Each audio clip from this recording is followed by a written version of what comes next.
आज हमारा main topic रहेगा पीएच वैल्यू यानी कि पीएच मान।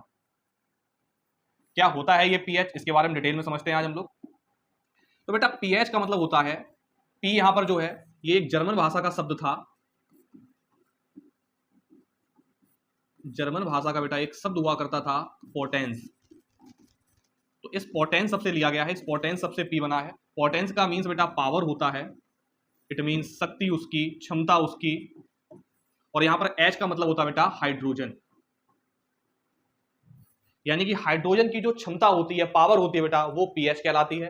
पीएच को अगर हम सही से डिफाइन करना चाहें तो उसका एक फॉर्मूला है, उसका यूज करेंगे। तो पीएच का बेटा एक फॉर्मूला होता है, वैसे तो पीएच के काफी फॉर्मूले अभी मैं बताऊंगा आपको, कौन सा फॉर्मूला कब यूज करना है, कैसे पता चलेगा आपको, कैसे कब कौन सा फॉर्मूला लगाएं, और चुटकियों में आप आंसर निकाल सकते हैं पीएच मान का। सीधा क्वेश्चन देख के इसका क्या आंसर आने वाला है। तो पीएच का एक बेटा बेसिक फॉर्मूला है, जिससे इसकी डेफिनेशन को डिफाइन करेंगे हम लोग, माइनस के log H ion, minus log H ion. यहां से परिभाषा क्या बनाएंगे समझना, आप मेरे साथ पढ़ना। हाइड्रोजन आयन के, हाइड्रोजन आयन के ऋणात्मक लघु गणक को, लॉग को बेटा हिंदी में क्या कहा जाता है, लघु गणक।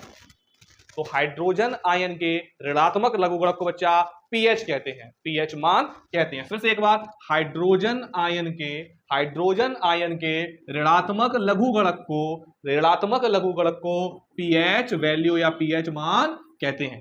दिमाग में क्लिक करा कि नहीं, हाइड्रोजन आयन, हाइड्रोजन आयन। फिर एक बार पढ़ो, हाइड्रोजन आयन, हाइड्रोजन आयन के ऋणात्मक लघु गणक को, लॉग को क्या कहते हैं, लघु गणक। हाइड्रोजन आयन के ऋणात्मक लघु गणक को पीएच मान कहते हैं। परिभाषा याद करने की जरूरत नहीं होती है, परिभाषा सूत्र बताता है हमको कैसे पढ़ना है, तो सूत्र से ही हम इसकी परिभाषा बना रहे हैं। एक लास्ट बार फिर सुनिएगा, हाइड्रोजन आयन के ऋणात्मक लघु गणक को पीएच मान कहते हैं बेटा। ये है पीएच मान की परिभाषा।